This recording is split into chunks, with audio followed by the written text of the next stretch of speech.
જામનગર મહાનગરપાલિકાની ચૂંટણી તાજેતરમાં યોજાઈ હતી। આ ચૂંટણીમાં ભાજપને 64માંથી 60 બેઠકો પ્રાપ્ત થઈ છે, જેના ભાગરૂપે ભાજપના જ ઉમેદવારોની પદાધિકારીઓ તરીકે વરણી કરવામાં આવી હતી। નવા વરાયેલા પદાધિકારીઓ અને શહેર ભાજપ સંગઠનના હોદ્દેદારો આજે સોમવારે બપોરે જીટીપીએલ જામનગર ન્યૂઝ ચેનલની શુભેચ્છા મુલાકાતે આવ્યા હતા। આ તકે મેયર મોનિકાબેન વ્યાસ, ડેપ્યુટી મેયર રાકેશ ડેર, સ્ટેન્ડિંગ કમિટીના ચેરમેન ધીરેન મોનાણી, શાસક પક્ષના નેતા અમર મોદી, દંડક પ્રવીણાબેન રૂપડિયા તેમજ શહેર ભાજપ પ્રમુખ બીનાબેન કોઠારી, મહામંત્રી ભાવેશભાઈ ઠુમ્મર તેમજ મીડિયા ઇન્ચાર્જ ભાર્ગવ ઠાકર અને નિકુલદાન ગઢવી સહિતના ભાજપના અગ્રણીઓનું જીટીપીએલ જામનગર ન્યૂઝના મેનેજિંગ એડિટર જયેશભાઈ રૂપારેલિયાએ પુષ્પગુચ્છ બુકે આપી સ્વાગત કર્યું હતું। મુલાકાત સમયે મેયર મોનિકાબેન વ્યાસે જણાવ્યું હતું કે જામનગર શહેરનો વધુને વધુ વિકાસ થાય તે માટે અમારી નવી ટીમ એક્ટિવ રહેશે। આ ઉપરાંત સ્ટેન્ડિંગ કમિટીના ચેરમેન ધીરેન મોનાણીએ ઉમેર્યું હતું કે જામનગરની સ્વચ્છતા માટે અમે કટિબદ્ધ છીએ, જ્યાં વધુ જરૂર પડશે ત્યાં અમે મેન પાવર પણ વધારશું। આ ઉપરાંત બિનવારસી ઢોર અંગે પણ મહાનગરપાલિકા ચિંતિત છે। આ પ્રશ્નને પણ સોલ્વ કરવા માટે અમે ઢોર ડબ્બા વધારવા પ્રયત્નશીલ છીએ।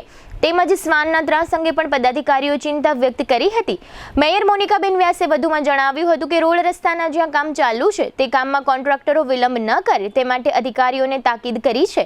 વધુમાં મેયરે જણાવ્યું હતું કે હાલમાં વિકાસના જે કામો ચાલુ છે તે તાત્કાલિક પૂરા થાય તે માટે અમે કટિબદ્ધ છીએ। જામનગરના નગરજનોને કોઈ અગવડતા ન ભોગવવી પડે અને તેમની સુખાકારી માટે વધુને વધુ સારા કાર્ય થાય તે માટે અમારી પૂરી ટીમ સતત કાર્યરત રહેશે તેવી આ તકે મેયર તરીકે જામનગરની જનતાને ખાતરી આપું છું। આ ઉપરાંત શહેર ભાજપ પ્રમુખ બીનાબેન કોઠારીએ જણાવ્યું હતું કે શહેરના વિકાસમાં શહેર ભાજપ મહાનગરપાલિકા સાથે સંકલનમાં રહીને વિકાસના કામમાં પૂરતો સહયોગ આપશે। આ ઉપરાંત સ્ટેન્ડિંગ કમિટી પૂર્વે ભાજપની એક સંકલન સમિતિ મળતી હતી। આ સંકલન સમિતિમાં શહેર ભાજપના પ્રમુખ અને મહામંત્રી સહિતના હોદ્દેદારો ઉપસ્થિત રહેતા હતા, જેમાં સ્ટેન્ડિંગ કમિટીના એજન્ડાની ચર્ચા થતી હતી, પરંતુ પ્રદેશ ભાજપ હાઈકમાન્ડની સૂચનાથી સંકલન સમિતિની બેઠક હવે મહાનગરપાલિકામાં જ મળશે। તેમજ શહેર ભાજપ પ્રમુખ સહિત કોઈ હોદ્દેદારોનો રોલ આ સંકલન સમિતિમાં રહેશે નહીં તે પ્રશ્નના જવાબમાં બીનાબેન કોઠારીએ જણાવ્યું હતું આ એક નવી વ્યવસ્થા છે, તેમાં શહેર ભાજપ પ્રમુખે સંગઠનની બાદબાકી કરાઈ છે તેવું નથી। સંકલનમાં જ રહીને જામનગરના વિકાસ કામો કરવામાં આવી રહ્યા છે। તેમજ સંગઠનના હોદ્દેદારો સંગઠનમાં વધુ ધ્યાન આપે અને બીજું અન્ય કામનું ભારણ ઘટે તે માટે અને સ્ટેન્ડિંગ કમિટીના ચેરમેન સહિતના પદાધિકારીઓ પોતાની રીતે સ્વતંત્ર નિર્ણય લઈ શકે તેવી પણ ભાજપ હાઈકમાન્ડની પોલિસી છે। આ તકે જીટીપીએલ જામનગર ન્યૂઝના મેનેજિંગ એડિટર જયેશભાઈ રૂપારેલિયાએ શહેર ભાજપ પ્રમુખ બીનાબેન કોઠારીનો જામનગરના વિકાસને લઈને ઇન્ટરવ્યૂ લીધો હતો। આ ઇન્ટરવ્યૂમાં નગરજનોને ઉદ્ભવતા નાના મોટા પ્રશ્નો અને હાલાકી અંગે જયેશભાઈ રૂપારેલિયાએ બીનાબેન કોઠારીને રસપ્રદ પ્રશ્નોત્તરી કરી હતી, જેના આ રહ્યા મુખ્ય અંશો। જીટીપીએલ જામનગર ન્યૂઝમાં તમામનું સ્વાગત છે।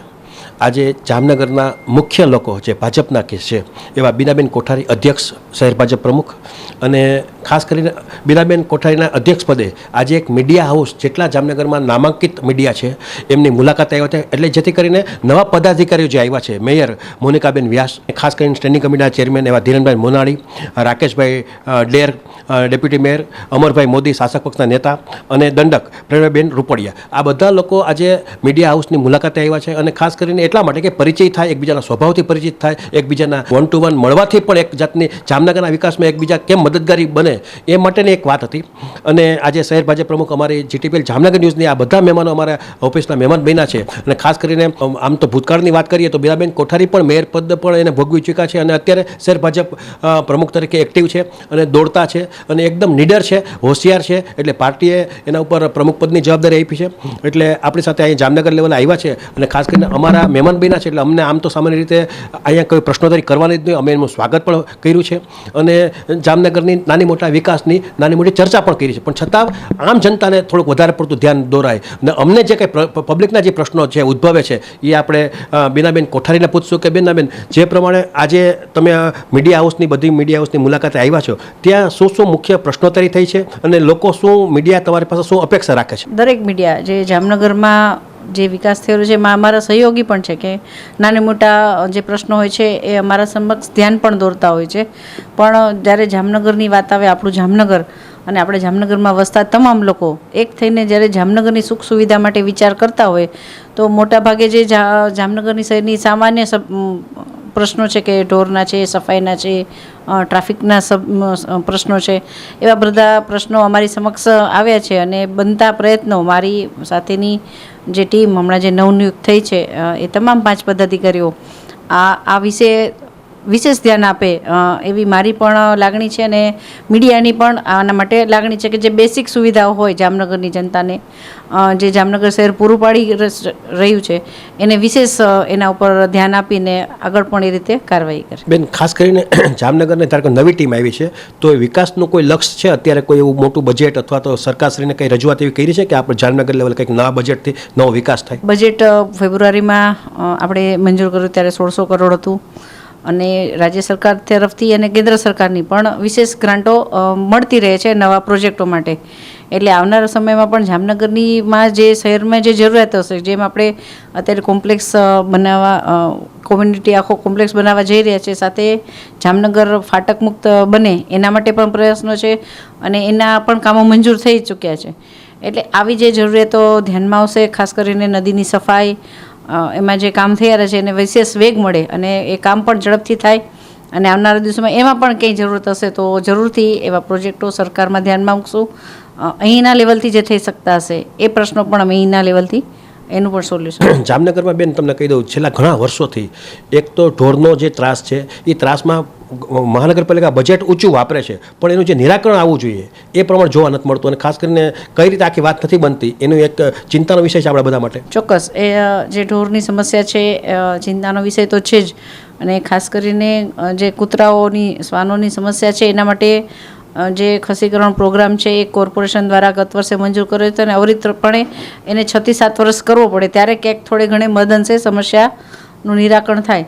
એવો જ પ્રશ્ન ગાયનો પણ છે, પણ એના માટે પણ કોર્પોરેશન કાર્યરત છે. ભૂતકાળમાં પણ જે ઢોરમાં રાખવાની જે જગ્યાઓ હતી એમાં એક નવો ઉમેરો કર્યો છે. હજી પણ બીજા 2 જે આ ઢોરવાડા છે એ બનવાને પ્રોસેસમાં છે.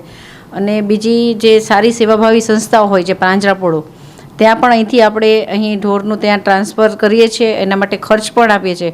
એટલે આમ પણ આ અવરિત ચાલતી પ્રક્રિયા છે. થોડા ઢોર માલિકો પણ પોતાના જે ઢોર છે એને વિશેષ કાળજી રાખે એવું પણ મારું આ દરમિયાન સૂચન છે. એટલે બધાના સાથ સહયોગથી બને ત્યાં સુધી આ સમસ્યાનો હલ કરવાનો અમે પ્રયત્ન. સ્વચ્છતાની જે વાત આવે એમાં પણ જામનગર ઘણું પાછળ છે. જ્યાં ગલી ખાચા હોય કે જ્યાં થોડોક દૂરનો વિસ્તાર હોય, અમુક કોડની વાત કરીએ તો અમુક કોડમાં હજી લોકો અસંતોષ ભોગવે છે. તો એના માટે એક સારી વ્યવસ્થા, મેન પાવર વધારવાની જરૂર છે. જે બંને ઝોનમાં ડોર ટુ ડોર ગાડી આપ્યું છે, એમાં નાના ટીપર વાન પણ છે. જે તમે નાની ગલીઓની સમસ્યા કહો છો, જે નાની ગાડીઓ છે તે ગલીમાં પણ જઈ શકે એવી વ્યવસ્થા છે. બહુ સારું એનું પરિણામ તમે કદાચ જામનગરમાં જોયું તો ઘણી મહદઅંશે આપણે સ્વચ્છતામાં હજુ વધુ આગળ આપણે કામ કરીએ છીએ. લોકો પણ સાથ સહકાર આપી રહ્યા છે.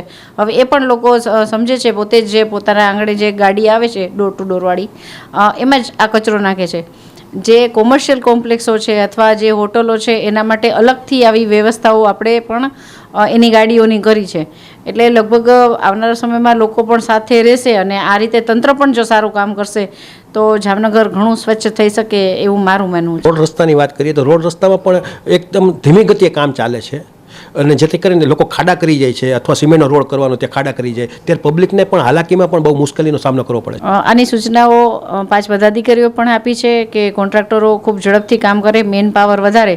પણ ક્યારેક એવું પણ બનતું હોય છે કે એમાં પાણીની લાઈન બદલવાની થતી હોય, ક્યારેક એવું લાગે કે આ ભૂગર્ભ પણ બધી બદલવું પડશે, પાણીની લાઈન જૂની થઈ ગઈ હોય, લોકોને કનેક્શનો લેવાના હોય. એટલે એવા જે પ્રકારના કામો હોય છે એમાં થોડી વાર લાગે છે. સાથે સાથે ક્યારેક આપણે જ્યાં મજૂરો છે, લેબર, તે બહારથી આવતા હોય છે, એટલે એમના ક્યારેક તહેવાર હોય તો પણ આ સમસ્યાનો સામનો કરવો પડે છે. પણ જેટલું બને એટલું ઝડપથી આપણે એમાં કામ કરવાની. આમ તો તમને ન પૂછાય, પણ લોકોનો એક પ્રશ્ન ઉદ્ભવે છે કે જે ધારો કે તમે પ્રમુખ તરીકે છો તો અત્યાર સુધી સંકલન સમિતિ ભારતીય જનતા પાર્ટીના કાર્યાલય ઉપર બેસતી હતી, હવે મહાનગરપાલિકાને કચેરીમાં બેસશે, તો એમાં શું તફાવત શું છે? તમારો રોલ શું છે? હવે ધારો કે સંગઠન રોલ આમાં આ બાબત સંકલનમાં શું રહેશે? પ્રજાના પ્રશ્નો માટે ભારતીય જનતા પાર્ટી પણ હંમેશા અગ્રસર રહી છે. એટલે આવા જે પણ કામો હશે એ સંકલનથી જ થશે. એમાં સંકલનમાં કોઈ એવો પ્રશ્ન નથી. જે પણ કામો થશે એ અમારા ધ્યાનમાં હશે અથવા અમારા સૂચન પણ હશે મહાનગરપાલિકાને કે આટલા કામો આ કરવા જેવા છે ને અમને આ સમસ્યાઓ આપી છે. એટલે સંકલન અમે કરીએ જ છે. વાત જે સંકલનની આવી છે એમાં કામની જવાબદારી થોડી ઓછી કરવાની વાત છે કે અહીંથી મારા ધ્યાનમાં મુકાઈ ગયું, મારું સંકલન થઈ ગયું, પછીનું જે સંકલન છે કે પછીના જે નિર્ણયો છે એ બધા સ્ટેન્ડિંગ કમિટીના સભ્યો સ્ટેન્ડિંગ કમિટીના ચેરમેન અને મેયર એ બધા ભેગા થઈને આ નિર્ણય લે એવી વાત છે. એટલે એવું તો નથી કે આમાં કોઈ સમસ્યા છે, પણ એક કામની જવાબદારીને ભાગ પાડવાની વાત છે. અને જે કામ છે એ પ્રદેશની પણ એવી ગાઈડલાઈન છે કે કામની વહેંચણી કરવું, અને આમ જોઈએ તો બધા સાથે સંકલનથી પણ કામ એટલે એનો મતલબ એ થાય કે શહેર ભાજપના પ્રમુખે સંકલન એટલે કે મહાનગરપાલિકા દખલગીરી ન કરવી એવી કોઈ વાત છે, એવી ચર્ચા છે માર્કેટમાં? તો હવે જો એવું કંઈ હોય તો અમે આજે બધા સાથે મળીને આ શહેરની સમસ્યાની ચર્ચા તમે મારી સાથે કરતા જ ન હોત. તમે જ્યારે શહેરની સમસ્યાની ચર્ચા મારી સાથે પણ કરી શકો છો. એટલે કામ બધું જોઈએ તો આપણે બધા સાથે મળીને જ કરવાનું છે. એટલે એમાં એવી કોઈ વાત નથી. બીજા મહાનગરપાલિકાઓ પણ નવી છે અને બીજી મહાનગરપાલિકાઓ, એટલે એક વ્યવસ્થા બને એના માટે આવી પ્રદેશની ગાઈડલાઈન. એટલે સંકલન સમિતિમાં પ્રમુખ છે શહેર ભાજપ પ્રમુખ બેસી શકશે? હા, જે પેલું આના પછીનું સંકલન હશે એ મારા ધ્યાનમાં જ હશે કે ભાઈ કયા કામો આપણે શહેર માટે જરૂરી છે. એ વાત અમારા થી અને પ્રદેશથી ધ્યાનમાં મૂકીને જ એ કામો આગળ વધારવામાં આવે. તમે જોયું કે જેટલા પબ્લિકમાં પ્રશ્નો ઉદ્ભવતા હતા, એક જનતાના પ્રતિનિધિ તરીકે મેં જીટીપીએલ જામનગરના મેનેજિંગ એડિટર તરીકે મેં પ્રમુખશ્રીને ઘણા પૂછ્યા છે. અને કારણ કે આ બધા ચર્ચાના વિષય, કારણ કે જાહેર પ્રોપર્ટી છે એટલે લોકોની પણ એક વાત હોય છે કે ભાઈ શહેર ભાજપ પ્રમુખ પાસે શું પાવર છે, મેયર પાસે શું પાવર છે, સ્ટેન્ડિંગ કમિટીના ચેરમેન પાસે શું પાવર છે, આ બધી નાની મોટી વાત હોય છે. પણ મહાનગરપાલિકામાં સ્ટેન્ડિંગ કમિટીના ચેરમેન હોય એની પાસે લગભગ બધા વિકાસના કામની વાત આવે, ખર્ચાની વાત આવે, બધી વસ્તુ એની 11 જણાની સંકલન સમિતિ હોય, ટૂંકમાં 11 એની સ્ટેન્ડિંગ કમિટીના સભ્ય હોય, એ બધી વસ્તુ પાસ કરતા હોય, આર્થિક વ્યવહાર કરતા હોય, આર્થિક વ્યવસ્થા ઊભી કરતા હોય. એટલે આ રીતે જામનગર મહાનગરપાલિકા એ લગભગ 1500 કરોડની આસપાસનું બજેટવાળી મહાનગરપાલિકા છે. એટલે કે રોજ ઉઠીને નાના મોટા ખર્ચાની વાત આવતી હોય પણ સ્ટેન્ડિંગ કમિટી પાસ કરે પછી જ કમિશનર સાહેબ એ પૈસા વાપરી શકે એવો એક નિયમ છે. એટલે આ રીતે જામનગર મહાનગરપાલિકાના નસીબ આપણા સારા છે કે એક પ્રમાણિક અને સારા નિષ્ઠાવાન આપણને કાર્યકર્તાઓ એટલે કે મેયર હોદ્દાને પદાધિકારીઓ મળ્યા છે. એ ખરેખર આપણા માટે આવકારદાયક બાબત છે.